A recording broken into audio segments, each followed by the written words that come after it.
Welcome to the Think Fitness Life podcast. Mindset, exercise, and nutrition. We are three personal trainers and health coaches dedicated to providing information in these realms to promote critical thinking and assist you in your life practice.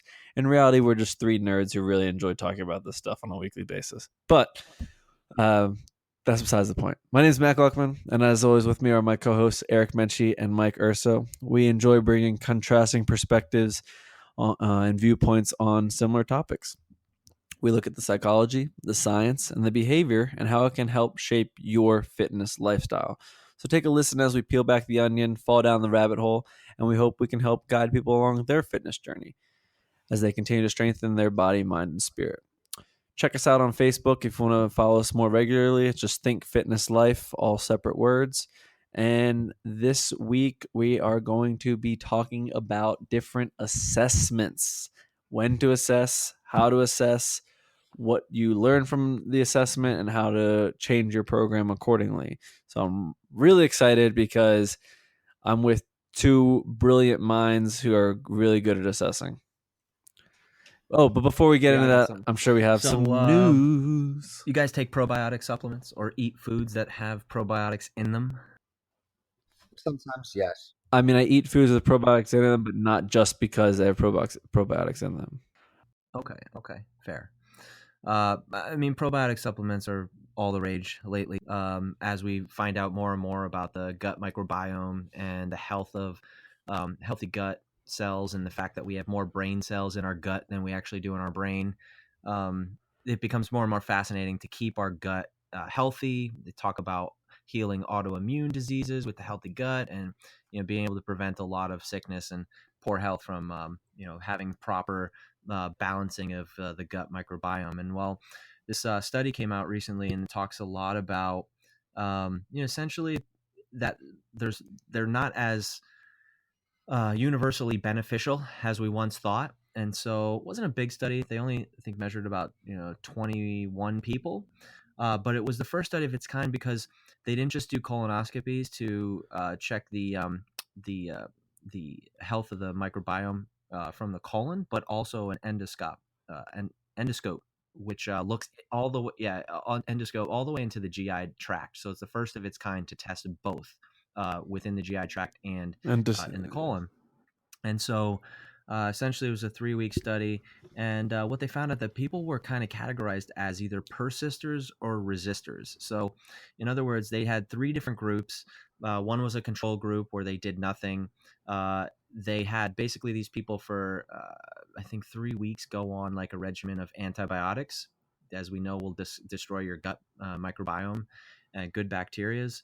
And then they had the first group basically did nothing, so they let the gut microbiome kind of come back on its own. They had a second group where they gave them probiotics, and then they had a third group where they actually did fecal transplant. So they did a pre and post fecal transplant. And so what they found was the people who were given probiotics, it was kind of like 50-50. Some people it did nothing to, and some people were completely resistant to it. So it changed nothing on the recovery phase of this study. The people who weren't given anything didn't really get better either, and the people who got fecal transplants actually had the best results. They were the ones who actually their gut microbiome came back within just several days to its previous state before the bout of antibiotics.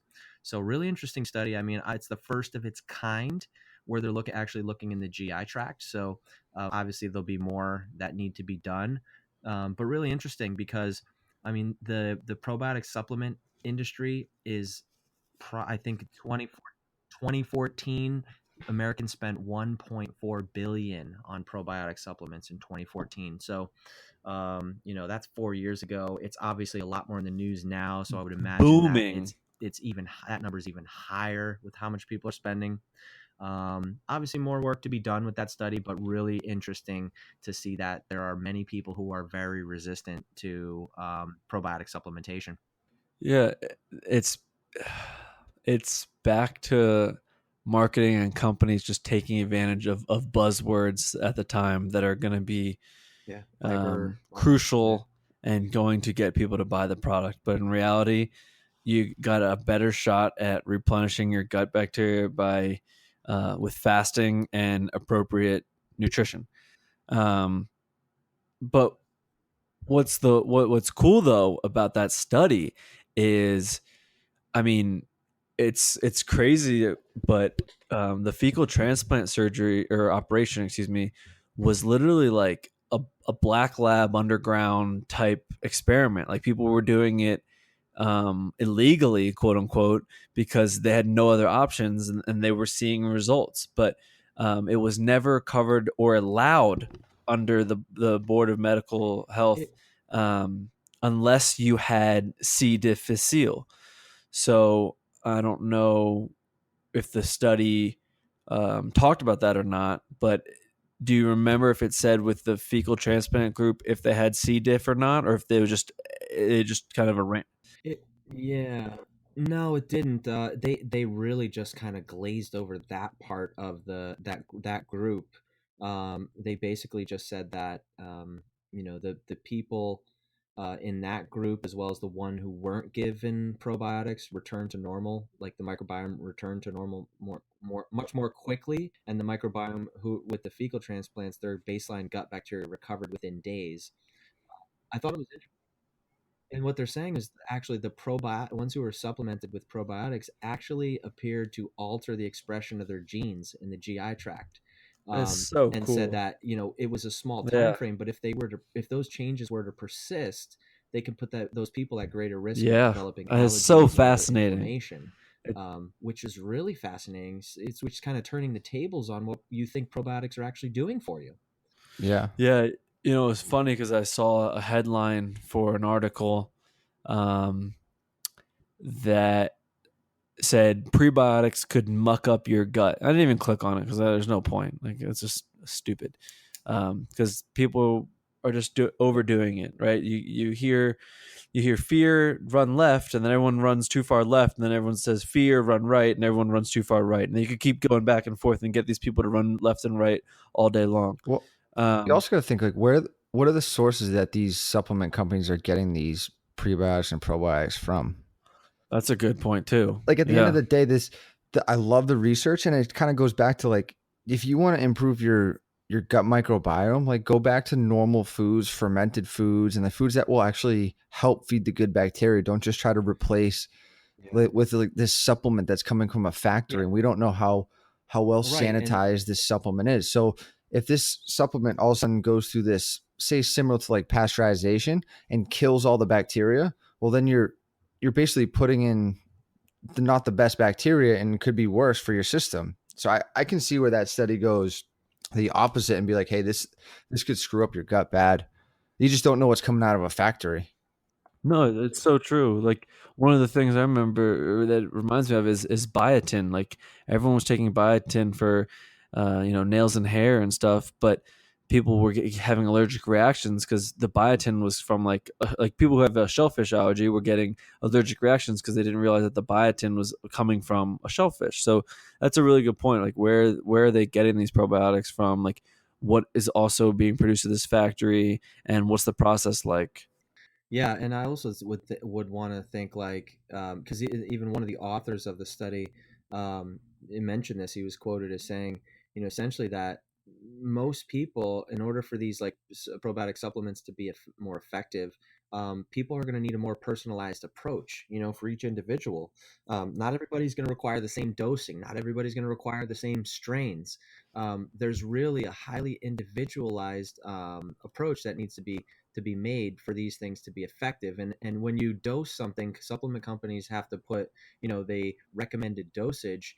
They're not taking body weight, body composition, pre-existing conditions, all of these Hmm. things into play when they're giving Right. their recommended dosage for these pills. It's kind of just a blanket kind of take two and call me in the morning type of thing. And I'm sorry, but that's going to be effective for some, and then for others, like we said, it's going to create some resistance. So that is really something that I think that medicine needs to take a deeper look at when it comes to dosing and making sure that there is much more of an individualized kind of look at how you're supplementing these things out.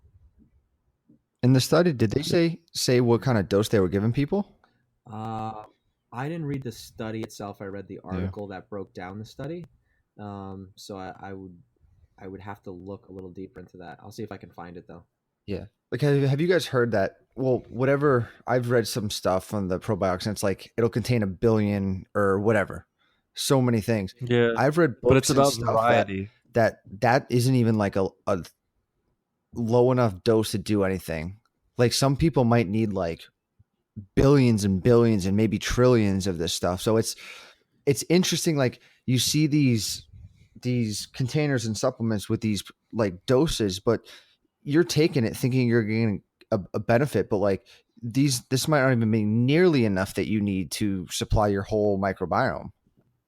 Well, you get a lot of people who are just anti establishment who go against anything that a drug company would make, right? Like everyone's pissed off, right? Antibiotics, but it's like one of the biggest profound longevity movements was, well, one of them was being able to actually birth a baby properly without injuring it, getting it through the canal without destroying this baby. And then the next thing was antibiotics. I mean, that shot us up in life, right? So Right. People that now aren't dying. They're not dying from infectious diseases anymore. They're dying from heart. right. People want to blame antibiotics for all their problems. Like, no, it's too much antibiotics is really the Right. issue. So you're looking back at some of this stuff, and probiotics don't have to be FDA approved. Probiotics don't have to be backed by studies. You can sell these stuff however much you like, and how at every way you want to market it, and it might say like 10 billion or even a trillion on it, but if it's one type of probiotic, great, it only covers maybe one type of entity that enters your body to help with digesting it. And the bottom line is you need diversity. You got to diversify the microbiome. And the best way to do that is stop eating bullshit and start eating real foods, because the bullshit proliferates the bad bacteria in your gut. And that is going to be what controls the signaling to your brain to continue eating, to crave certain things, or to stop eating. And the good bacteria is going to do the same thing. But you got to basically grow that good bacteria. If you think of like an ecosystem living in your gut, well, guess what? If the good bacteria lives off of olive oil and spinach and broccoli and stuff like that, and you don't put it in there, well, the ecosystem's going to die. So it's too many times do we grow that gut in a way that feeds us, carbs, sugars, corn syrup, all this crap that isn't necessarily going to be the best for us in an out of balance state like that. But what's fascinating is that fecal transplant, because it's like the body literally, it's like sticking in a freaking like CPU chip into your phone. Like I can have the same hardware, same looking phone as Mike, and if I pulled Mike's, control CPU, his processor out of his phone and put it in mine, it should operate the same way, right? So what's fascinating about That's a really way to soften up what it really is going on with that procedure. We won't get into the details. well, yeah, absolutely. But one thing that I remember reading when it first came out was that a woman wanted to do it for her daughter.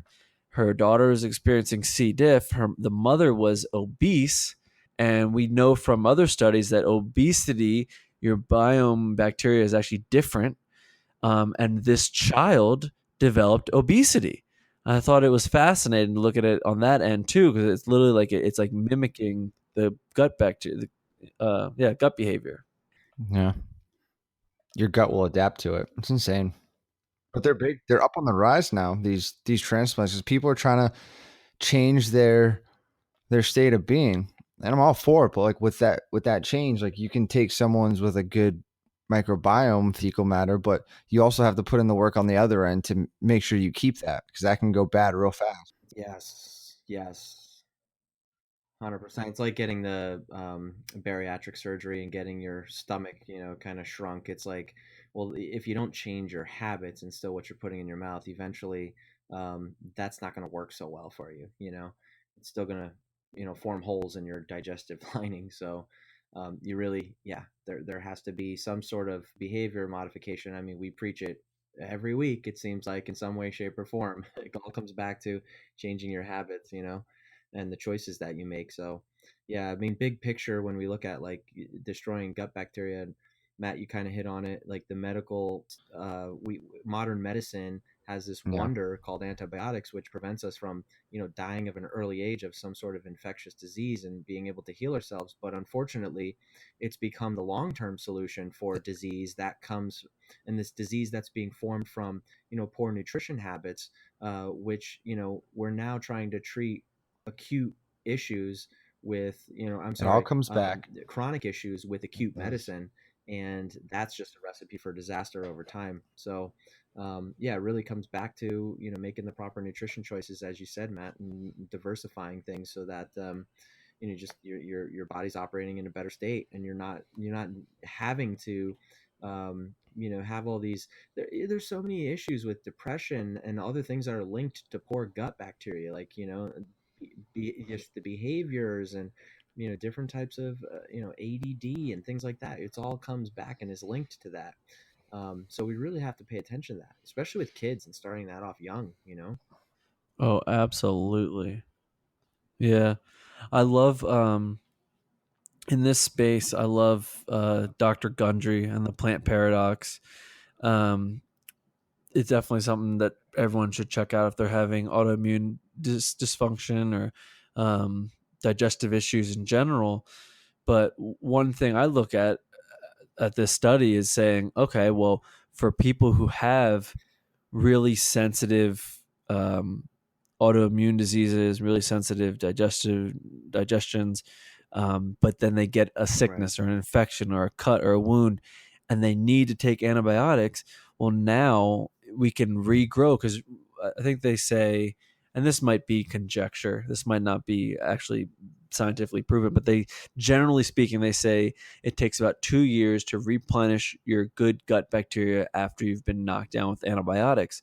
But this study clearly shows that, okay, say that this person's about to die, they need antibiotics. Now they're going to be terribly awful when it comes to digesting food. Okay, let's get them in a fecal transplant. Like, I could see insurance covering that in the right scenario for the right individual. So that's pretty cool, kind of combining the best of both worlds there for that one. Figure out like a good solution, overall solution. Because you're right. I think antibiotics has become a 4-letter word in today's society, and people don't realize, when you look back at kind of like I guess you could call it the history of medicine, is that we had really 4 main physicians who shaped modern medicine, and we had um, really big things that happened that improved longevity. Deliver babies, don't shit where you drink, sanitation, germ theory. From Lister to Fleming, and then that developed antibiotics. And I think people nowadays, growing up in this age, don't look at history enough, and they just think, oh, antibiotics, evil, evil, evil. So it's just important to understand kind of the benefits, I guess. Yeah, and you wonder too. Yeah, and you wonder, like we talked about, previously.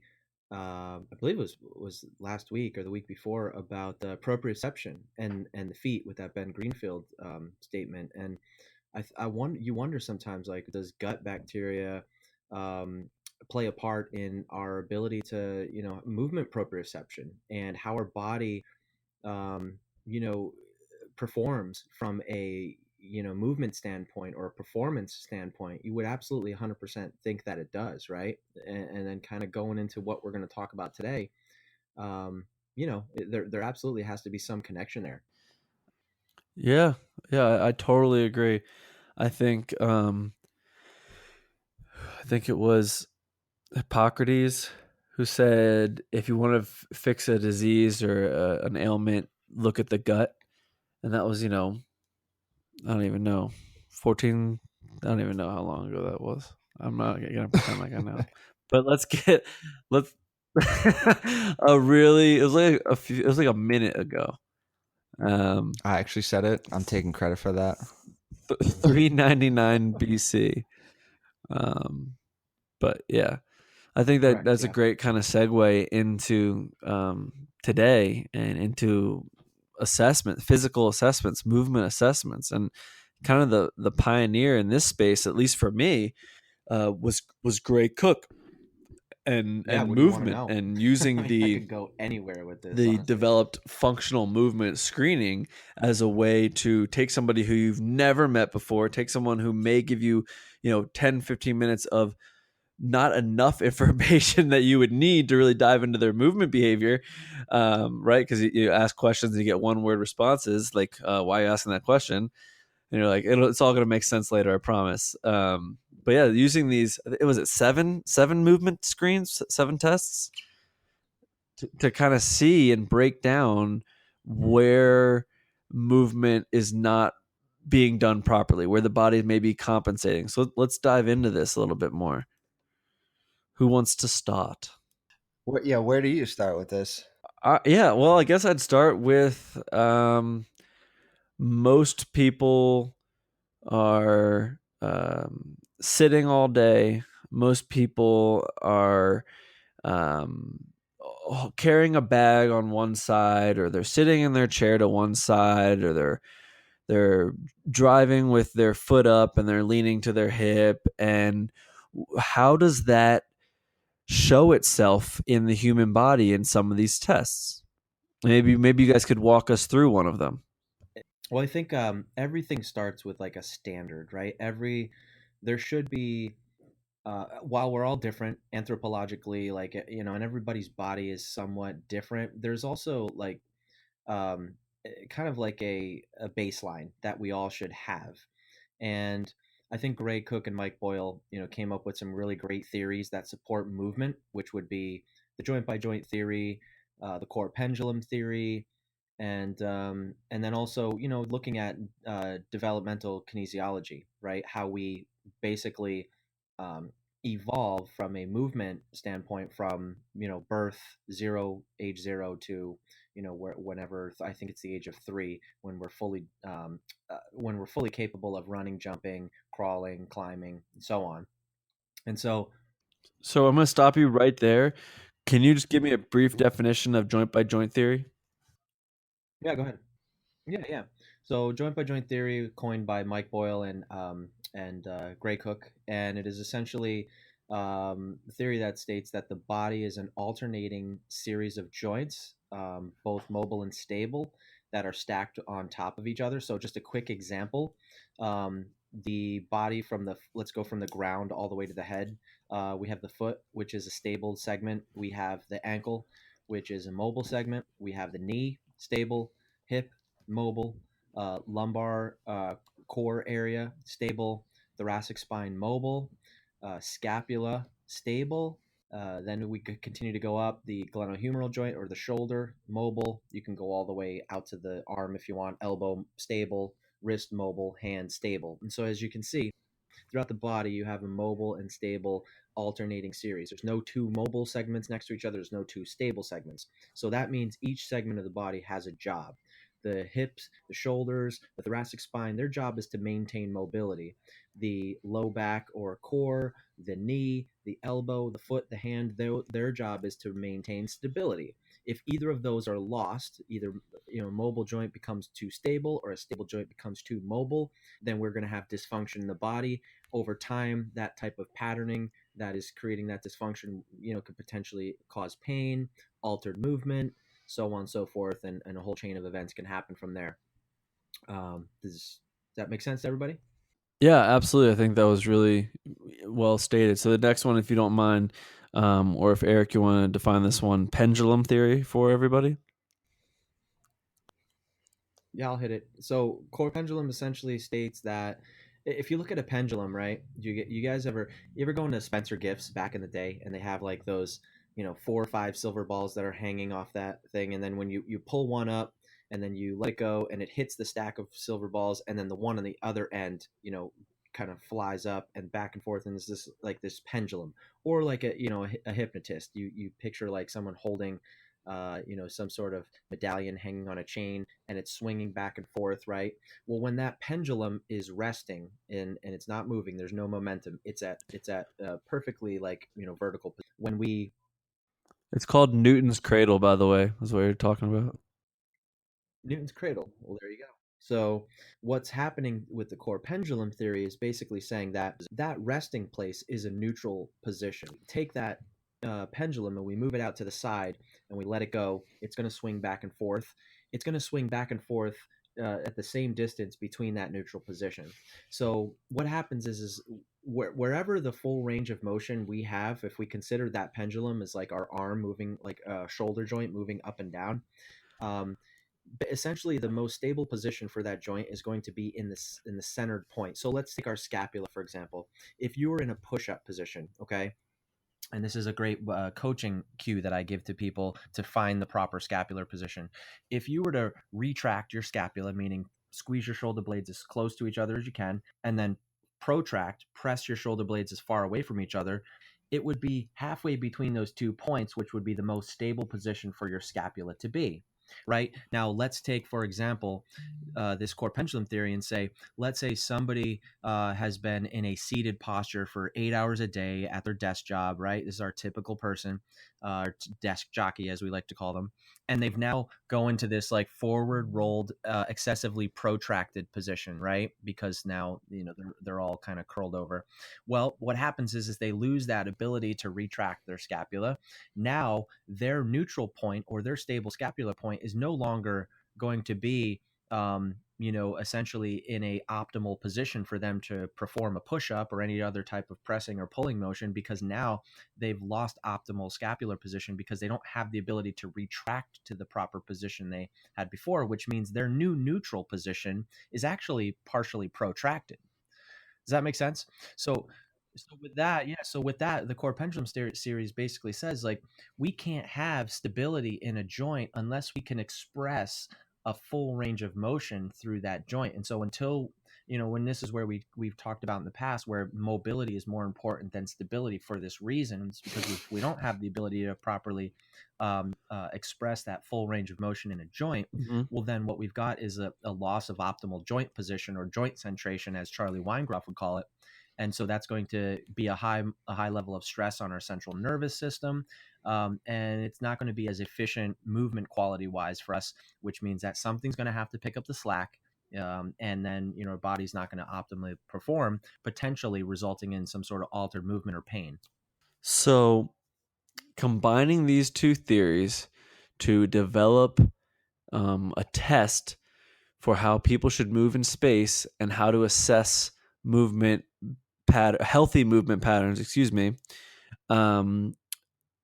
what other is the only other theory involved in these 7 tests the developmental kinesiology, like about how we lay on our back, roll over, crawl? Okay, yeah. Yes. So take for example, we haven't really gone through what the functional movements screen, the 7 different movements, but let's start there because then it'll help give a better understanding of where developmental kinesiology fits in and why, when we analyze and assess movement, why we pick specific movements to try to correct first, because there is a hierarchy of where you should start, and you guys know kind of where I'm going with this, but let's start there. When we look at the 7 different movements, we don't screen those first 3 movements, and look at those and try to correct those first. So the first 3 that you would assess in the functional movement screen would be the overhead deep squat, the hurdle step, and the inline lunge. Now those 3 movements are high functioning movements. Those are your functional patterns. Those are the movements that require a high level of mobility and stability in all those segments that I just talked about. Deep squat being probably the most prominent one, where you need the most goods in order to do that movement properly. Those 3 are your functional movements. Then when we go further, I'm gonna stop you right there. Just pause.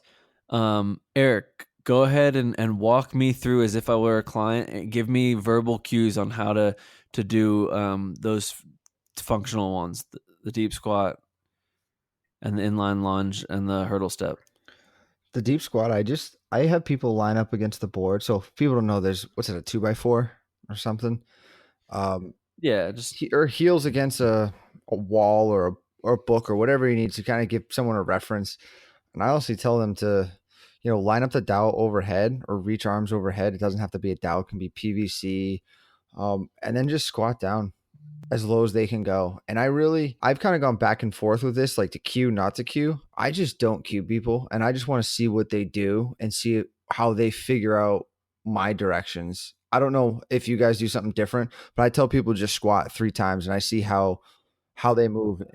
Yeah, so I'll go through that for even. I'll set up the hurdle step the same way. I'll sit up in position, tell them what to do. Eyes straight ahead. You have to step over the rope, tap one foot back to the starting position. Then I just let them go, and I want to see how they figure out through 3 reps how to move their leg over the hurdle or how to drop into a lunge position in an inline straight position. And I think a lot of people get too hung up on I have to over cue this so people have some sort of direction. I tell people what position I want and then go move, and I score them from there. Yeah, it's really like simple as hold the dowel overhead the entire time and squat as low as you can.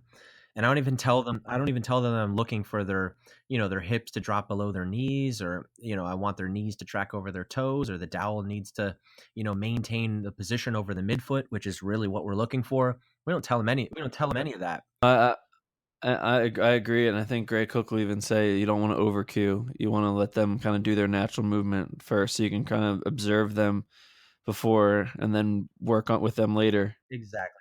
And then they're overloaded with thinking about it too much as opposed to moving just naturally. Yeah, hold the dowel overhead and go as low as you can. That's it. Yeah. Right, because you're basically just giving them the answers to the test, like in the test. If you do all that, yeah, and then you could possibly risk injuring someone because you over cued them and worked too long in the assessment portion. I totally agree. So the hurdle step is just, you guys keep it simple too. It's just like hold the dowel behind your neck, pick up your foot, bring it over the string, tap your heel, and bring it back. And then with the inline lunge, just hold the dowel in contact in those 3 points and bring your knee down to the board and stand back up. Love it. Okay, so those are the functional ones, and then what we were saying. Those are functional. So then you have four left in that case, right? Because we have 7. So 2 of those 4 are your mobility patterns, and 2 of those are your stability patterns. Okay, so mobility patterns would be the active straight leg raise and the shoulder mobility, hence the name shoulder mobility. And the stability patterns would be your rotary stability, which is essentially our quadruped ipsilateral bird dog or contralateral bird dog, and the push up or the trunk stability push up. And those two, the stability ones are looking at your deep core. So the rotary stability is looking at more of your intrinsic core, and your trunk stability push-up is looking more at your high threshold or superficial core stability. And then the mobility, obviously, hip active straight leg raise. We're looking at hip mobility. That's not all we're looking for, but mainly we're looking at hip mobility, as well as the ability for the core to stabilize the pelvis. And then the shoulder mobility test, which we're looking at basically like a reciprocal positioning of the. So we're looking at that in both the hips and the shoulders with those 2 mobility patterns. We're looking at reciprocal hip and shoulder movement, and the ability for our body to kind of split our pelvis and also split our scapular position. Most often than not, we see kind of the same things, or at least, you know what? That's actually a good point, because where I was when I first learned the FMS, I was around a bunch of desk jockeys. I was in the heart of the financial district in Boston, so I saw the same thing, right? Like tight pec minors, poor thoracic extension, poor shoulder mobility, couldn't turn on the glutes, couldn't turn on the core, overactive quads. I saw the same thing, and coming out to Utah, I I would say I kind of see the same thing still. I don't really see too much of like overactive glutes. But what about you guys? What about your experiences? Have they kind of changed at all, or does that sound about right for what you typically see? Yeah, Vladimir Yanda coined the terms upper cross syndrome, lower cross syndrome. It's just a series of phasic and tonic muscles, and they're pretty consistent when you look at upper cross, lower cross. I don't want to get into that too much and get off track of the FMS, but yeah, I see a lot of the same, and most of it is postural changes that are slowly becoming structural changes because those tissues are adapting to the types of environments that we're putting them in, which, as Eric said, is mostly people sitting at desks. So yeah, that's relatively very much the same. In these assessments, let's say that we found an imbalance. We found um, the left, we'll say, in the hurdle step and the deep squat and the active straight leg raise, we noticed that we had better mobility out of, we'll say, the left leg moved better than the right leg. So what would be like the next step to assess to not assess, excuse me, but then to correct a muscular imbalance between your left and your right leg? Well, here let's go back a second. Okay. So in order to do that, we then first have to understand how that developmental kinesiology ties into the high. Yeah, it ties into the hierarchy of where we start that corrective process. So if we're look yeah, yeah.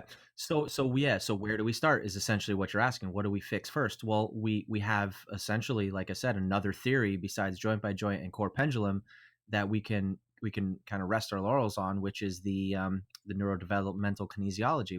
So that's we talk about rolling and crawling and rocking, all these kind of like baby movements. Well, the FMS and actually the Turkish get up, as you guys are familiar with, is modeled after developmental kinesiology. So baby starts on their back, they're just a blob of mobility, and essentially they start kicking their legs first, right? Then they start to roll maybe up onto their side before they even get to their belly.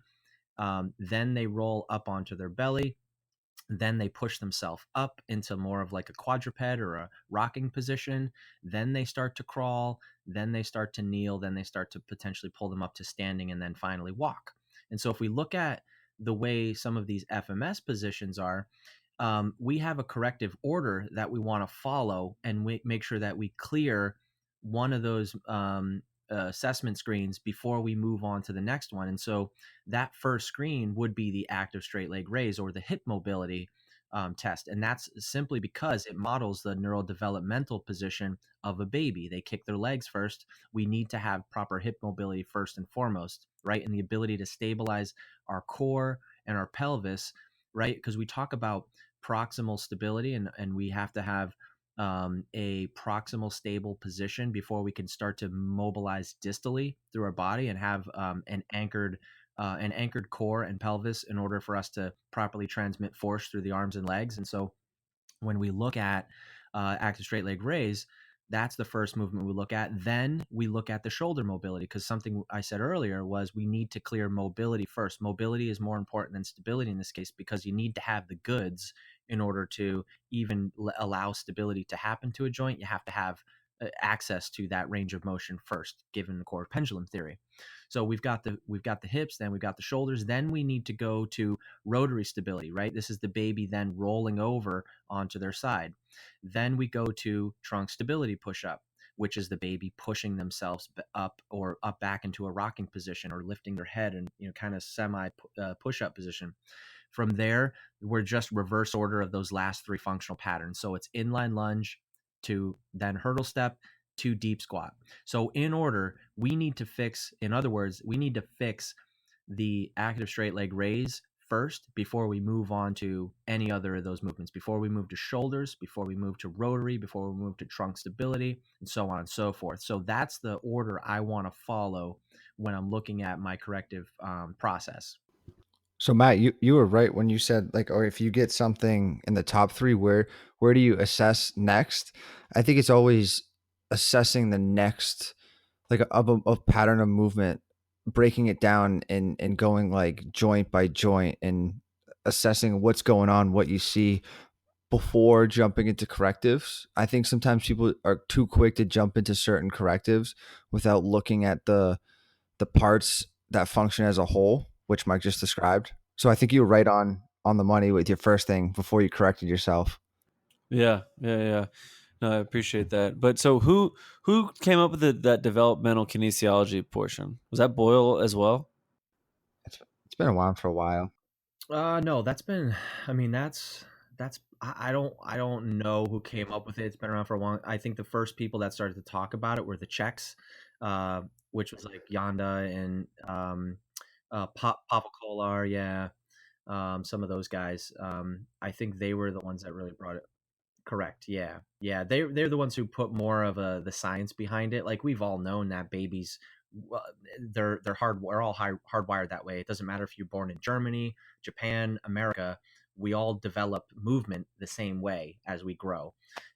So knowing that we have to know. Well, that's hardwired in all of us, right? That's in our system. Well, because of that, we can't really cheat that when we're focused on corrective exercise. We need to bring it back to how we moved as babies because that's already there. It's just it's a lost art. So in other words, people don't earn the right to squat. Well, I'm sorry, a baby does earn the right to squat, but adult loses the ability to squat. You don't earn the right to squat once again. You've lost the ability, so you have to gain it back. Because we've all had a ass to grass squat when we were a baby. No, I think it's so important to I don't know, you see a lot of fancy corrective work when in reality it's just go back and like take two steps back. Exactly. Take two steps back, go back to how you developed as a baby, get those movement patterns down and that control and that mobility down in those positions first, and then work your way up. Like I can actually think back to um having issues breathing through my left side in my core, and to you recommending Mike, to you recommending do a couple roll patterns, get your deep spinal core stabilizing muscles back online. And it's still something I use to this day with clients when we have an issue where they can't turn on their core. All right, you know, spread out, we're going to do a couple roll patterns and it'll be part of the warm up. And sure enough, you do that a couple times. Oh, boom! Wow. Yeah, I feel that cylinder now. Yeah, that's what we're looking for. So it's funny how you don't have to do something really crazy. You just have to really be able to check your ego and be able to start on your back. So Yeah, yeah. Eric had a great point too when you were talking about once you've assessed the movement through the functional movement screen to break it up into segments, and for that, I mean, I use some of the SFMA, which is more of a clinician derived assessment, and that looks more at the different segments of the body. So looking at the body's segments in flexion and extension, in multi-segmental rotation, you're breaking out the shoulder mobility patterns into individualized movements and seeing, okay, I know that I can't get to a two as we didn't talk about this, but we grade the FMS on a 0, 1, 2, 3 scale. Um, 0 being pain, 1 being cannot perform the movement, 2 meaning can do the movement with compensation, 3 you could do it perfectly. If you can't get to twos and you have some one somewhere, doesn't matter where it is or which assessment, why is it a 1? I want to break that down into the individual segments and find out, well, is it I can't go into flexion and abduction and external rotation in that shoulder? Like what is it? Which segment is it? What are the movement patterns? Which planes can I not move in? And then I'm gonna try to more laser sharp, or I should say laser focus my strategy based on where in that body I need to fix, and then bring it back, put it back into the pattern, see if it fixes the pattern. Because something that was early on in the FMS is actually before they figured out the whole developmental kinesiology thing and made that tie together.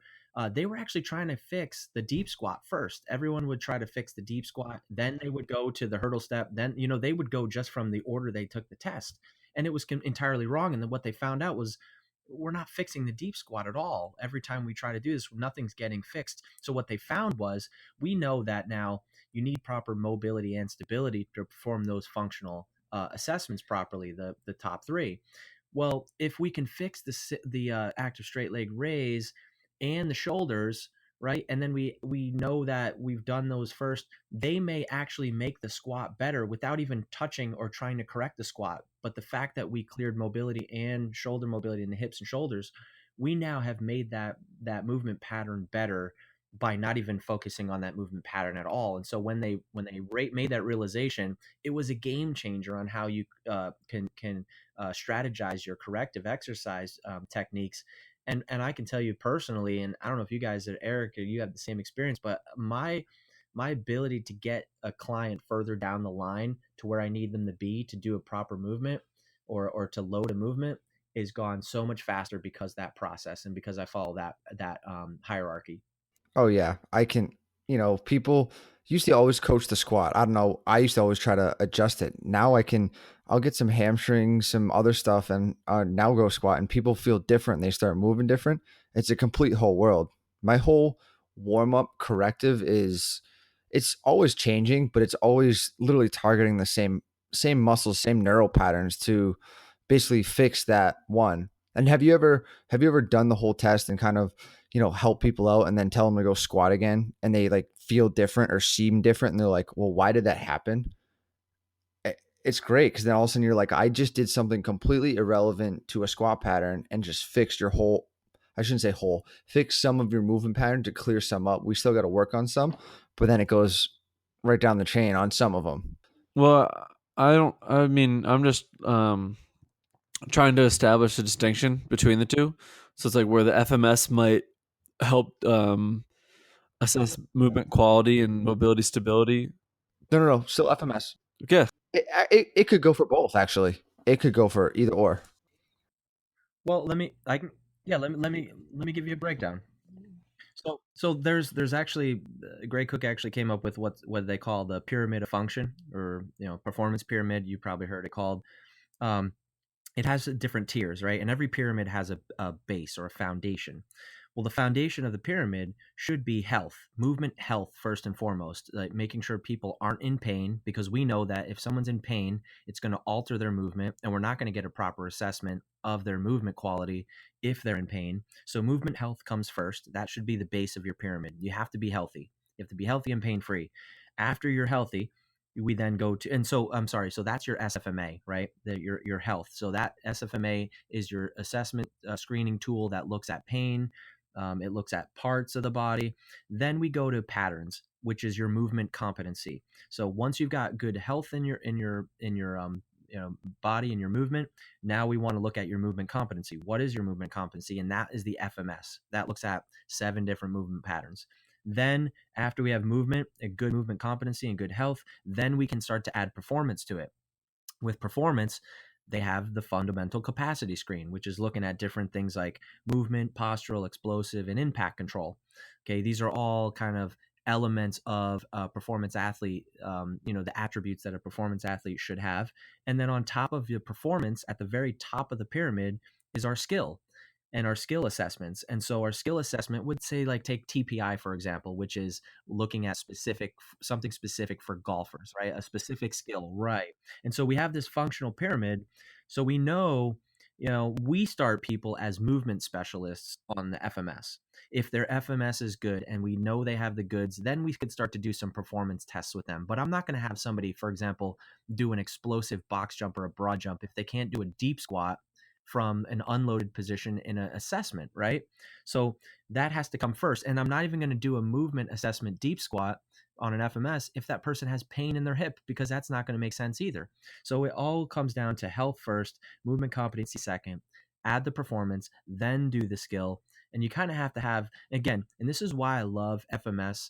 And I'm going down the rabbit hole with them and functional movement systems in general because they have been the standard for the last decade or more plus in our industry, simply because they've made a way to have assessments be repeatable and reliable, and they have a principle based approach to it versus they're not just testing things and seeing what fits, or throwing shit against the wall and seeing what sticks. It's a repeatable process. They use a system based approach, and there's principles, and if you don't follow the principles, you're not going to get the same result. And so that's what I really like about what they do. What was the other one? The FMS, the SFMA, and there's As FCS, the for fundamental golf, capacity right? training.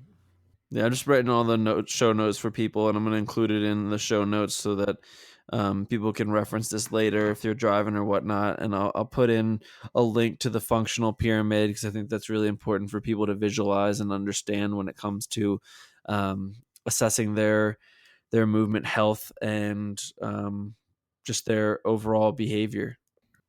Yeah, I mean all movement screens are key to I was evaluating gonna say every performance. I mean, single there's so every many of them out there, so many tests you can do, and I think that's great. Just having the ability to continually test and retest positions, asymmetries, all this stuff, and help people have a better chance of longevity and safer living through movement. I have a good question. I know, like I would assume, and I conduct myself accordingly. Like when someone has pain, I'm reassessing very frequently, every day. Every day I see them in the same type of movement. But if someone isn't in pain and someone just has poor movement quality, whatever it may be, what is your recommended approach to how often you would retest? The FMS or any kind of like orthopedic test Well, or movement test, or we'll say more about like, well, yeah, FMS or FCS. where do you want to have pain? Anywhere? If there's no pain whatsoever, they just movement quality wasn't good, joint stability wasn't good. You started working with this person 2 to 3 times a week. How often are you reassessing, say, their shoulder mobility or their deep squat or their active straight leg raise to check for sort of neurological development and movement health improvement? Every day. Every day? Okay. Every day. So even though I'm not doing the FMS, when I get them on a mat, because their neurology can change day to day of how they're gonna show up. So one day their squat might be pristine good, the other day it's like, hey, this is a little off. So I think as coaches, we're always in the realm of assessing movements. I mean, day to day, people can change, life can change. So then I think you see that some days some person's lunge is really good, other days it's like way off, and you have to do a little more assessing, a little more coaching, a little more cueing. That's how I look at it. But strict FMS retesting, I do that very often. Very not often, I should say. I more just go by what I see and how I can coach it into the movement of life for them during that session. Yeah, that's what I do too. Like I'll FMS, and if there's pain, like I said, I'll break out that movement even further and dive further into it, and I'll reassess that every single day I see them, especially if it's pain.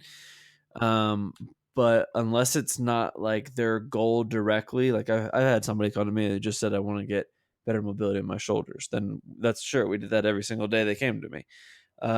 But other than that, like I'm more so seeing their movement patterns in like the direct application, right? Like law of specificity. I want to see their deep squat under load. I want to see their hip hinge under load. After we've established that they have good movement health, I want to see this stuff in the time it's going to be applicable to us.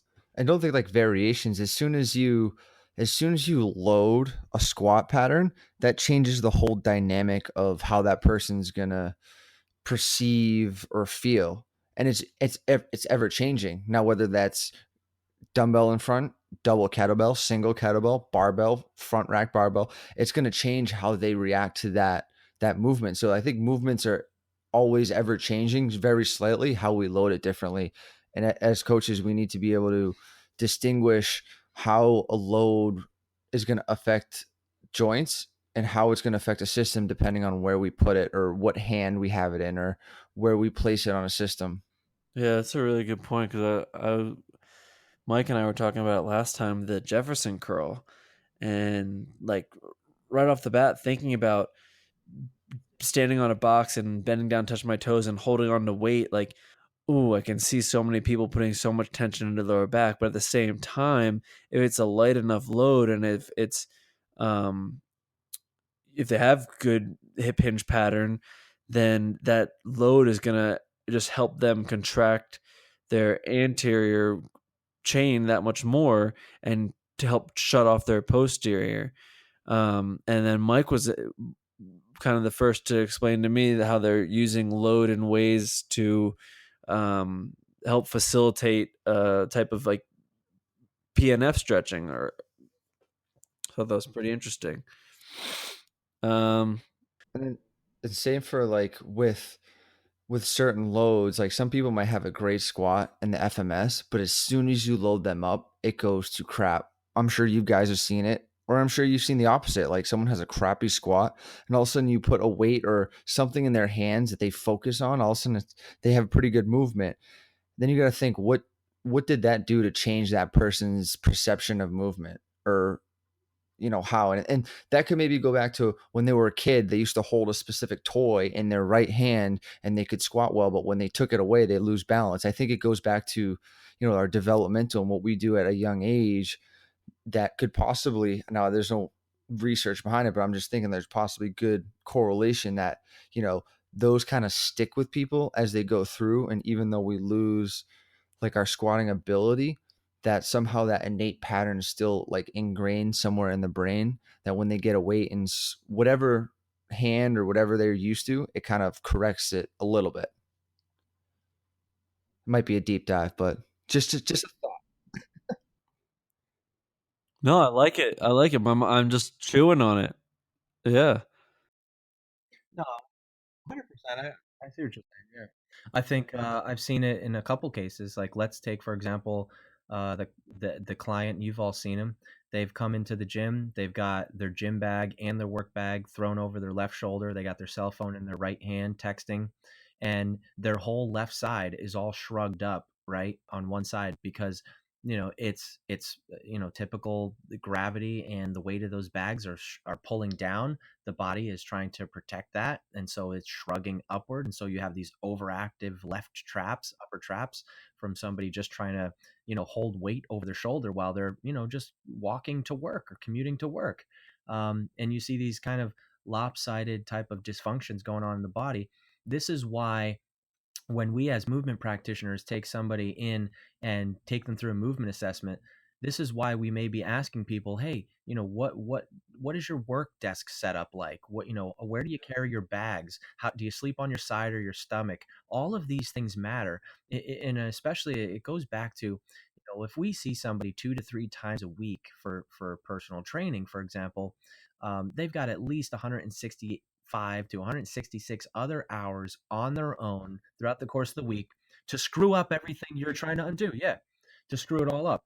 So if you as a trainer and a movement practitioner, if you're a trainer, yeah, if they're not having those questions, that having those conversations or asking those questions to their client, you're doing a big disservice to really get to the underlying part of. And this is just functional training. This is just functional training. This is looking at not just what are we doing in the gym when you're here and trying to fix that, but how can we undo all the crap that you're doing to screw up what we're trying to fix here in these 2 hours a week, right? It's just, you have to go to those levels. And this is, like we talked about, this is why functional medicine is so much more successful at treating chronic disease than our current medical model is because a functional medicine practitioner is more like somebody like us who's going to look at what is your diet like, what's your sleep like, what's your stress levels like. I'm going to treat you based on all of these factors because you are a whole person. You are an integrated system. You are not just a left upper trap that is tight. You are not just a painful right hip. There's something else going on behind the scenes that we don't know about unless we try to uncover all of these, stones. And so it's so important to kind of look at the body as that whole part and not just, the flavor of the day or the flavor of the week, what's going on. But how can we undo all the crap that you're doing to screw up what we're trying to fix here in these 2 hours a week? Right? It's just, you have to go to those levels. And this is like we Yep. talked about, this is why functional medicine is so much more successful at treating chronic disease than our current medical model is because a functional medicine practitioner is more like, somebody like us who's going to look at what is your diet like, what's your sleep like, what's your stress levels like. I'm going to treat you based on all of these factors because you are a whole person. You are an integrated system. You are not just, a left upper trap that is tight. You are not just a painful right hip. There's something else going on behind the scenes that we don't know about unless we try to uncover all of these, stones. And so it's so important to kind of look at the body as that whole part and not just, the Yep. flavor of the day or the flavor of the week, what's going on. 100%, 110%. And the big distinction, I think, that you did a good job of mentioning about functional medicine practitioners and our current medical model is our current medical model is structured in a way that doctors are lucky to get 70% of what Medicare or Medicaid should be paying out for them, and they are rifling through patients. They might see 30 to 40 individuals a day. And I'm set up in a way because I've studied some of these great individuals who came in this industry when I was young and starting off, and they said a good coach only needs to see 5 clients a day because of how much mental capacity and how much assessing goes into each individual. And unfortunately, that doesn't fit financial models with expenses and all that stuff. But I try to only see 5 to 8 people a day max. And I think that's super important because I can dive into these people. I can give a similar product, so to speak, to each individual and assess each individual and ask every single question I need to. And same thing with the functional medicine doctors. They will sit there and talk to you probably even about your parents' medical history because they are really trying to dive down into that rabbit hole and help you as a whole rather than just treat your symptoms. Mm-hmm. Yeah, it really is. It really is. It's sad that the current medical model, it used to work at one time. It doesn't work for the current state of, our American typical American's health, which is chronic disease based on, poor nutrition and bad movement habits. It's just too bad. But great points you're making with, the way the medical model is already set up. And I think you look at the insurance companies, just for PT, like they put a limit on physical therapy, but yet, somebody will hold a physical therapist or a doctor's recommendations in high regard, but they won't pay out of pocket to go see a functional medicine doctor who can actually treat their root cause of what's going on. Versus, you look at, like, people are paying out of pocket for personal training. Like, it's not covered by insurance. People will pay 100 to $200 for a 1 hour training session with the trainer several times a week. Yet they won't listen all the time when we make our recommendations on behavior and habit changes. And they hold their doctor in higher regard, yet they won't pay out of pocket for a doctor's advice. It's kind of a backwards system when you look at it. And it's really, there needs to be a lot more awareness. I love what's going on with functional medicine and some more of these more integrated chiropractors and PTs that are doing deeper, more root cause kind of work when it comes to movement assessment. Guys like in Boston, like over at Vega Vitality. Those guys are awesome. Dr. Tim and Laura Latham. I know we interviewed Kara Crow. She sees them and they've done wonders for her. But guys like them who can really integrate deep movement screens alongside, they're looking at stress. They're looking at all those other factors too, because that plays a part into your movement. We talk about, posture. and people's stress levels and their if you're in a more depressive state, your body language is going to show that. If you're living in that chronic state all the time, well, then those tissues and your body and your posture will start to adapt to your mental state. And so people aren't taking a look at these things. And so just by making yourself happier and feeling more confident can alter the position that your body lives in. I mean, think about that. People aren't making those connections, but these are root cause type of analysis of when we're looking at movement, what people could be doing to making a more lastable, sustainable change. And that's really what we're after. That's exactly what we're after. Just the sustainable, long lasting change, not these quick fixes that are sexy and they sell and whatever. I mean, it's just too much yo-yoing for everything and every sort of fashion in this industry. Um,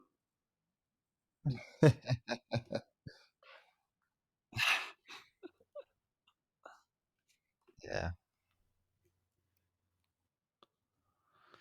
yeah, I agree. Well, let's wrap up. Let's say I think if you are a if you're not a trainer, if you're not a personal trainer, then you need to have conducted these assessments at some point in your life.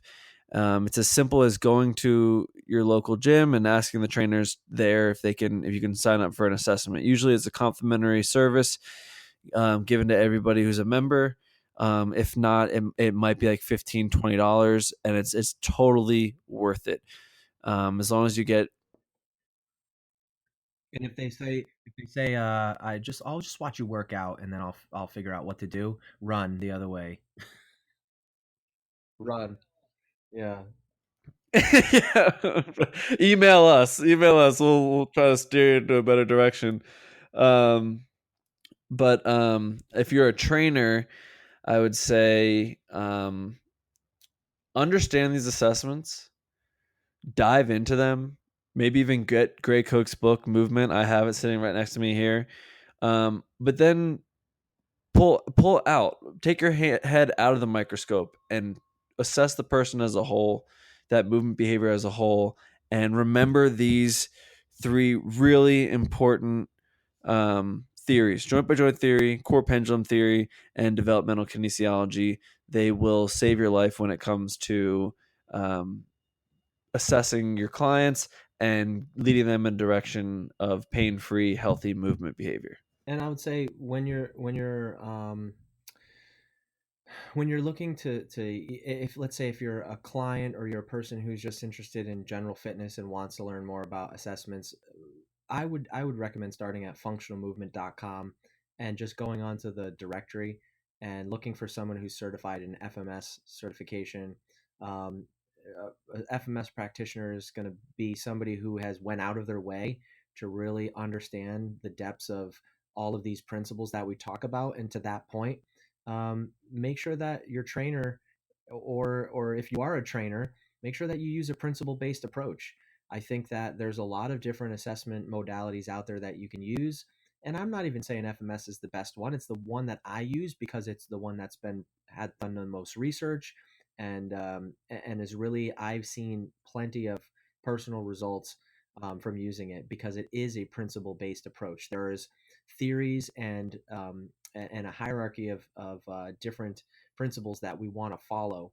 And so always look for that. And if you're a trainer, I mean, find a system that works for you, but make sure that it's something that you can repeat and make sure it's something that's reliable and you're not doing something different every time. You have to be able to, like we said, you want to be able to assess something that minute, that day, um, assess it, do your work, correct it, figure out what inputs you're gonna add to try to fix that movement, and then test it again and test it again right there. Because if you don't see a change, then you may be going down the wrong road. And the last thing you want to do is be wasting somebody's time as a trainer doing the same corrective exercises with them over 3-4 weeks because you didn't do your homework and follow the hierarchy of corrective strategy.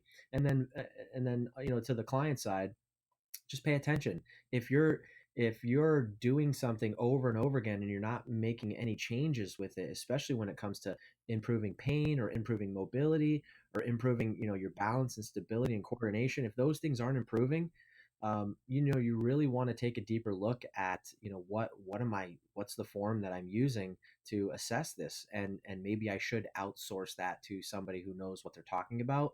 Because if you can get rid of pain, if you can improve your movement competency and your ability to move better and have more mobility and stability that functions properly, you without a doubt will perform better. You will lift more, you will run faster, you will live more pain free. But you have to, again, focus on the foundation first. You have to have good health, good movement. Then you can start to focus on performance and skill after that, but not until you really get yourself into a good state of health and movement competency first. Yeah, totally. Move move fluidly, assess often, and just use your eyes and your kind of senses to feel what's going on. If you're a coach, always be looking at people's movement and how to improve it or where they could be falling short, and then ask people how they feel, get feedback on from their body. If their body's going to tell them something, that means something in the system is out of place or in the wrong orientation. And like Mike said, we're doing this for longevity. Like the end goal is to live a successful life with no issues. You don't want to go see a doctor or a PT. People want to stay healthy. Yeah, and ask questions. Why are my hips tight? That simple question of why are my hips tight will get you'll look deeper, and there's a reason. Again, we talked about the joint by joint theory and all that. Everything has a specific job when it comes to the body. If you look a little bit deeper and find out why your hips are tight, you may be able to never have to have that experience again. Right, because you fix the core of the problem, and that's by using a principle based approach. You can get to there a lot faster. And I just want to add one thing to that. Like, you can move better if you have tight hips, you have tight quads, you can't, squat low, you feel pain in your lower back. You can get better. You are not your current state of movement quality. Don't fall into the trap of being like, oh, I just can't do that. I have tight hips. That's a temporary thing. So you can get to healthy movement patterns. Love it. Love it. All right. Well, that wraps up this week's episode. See you next week.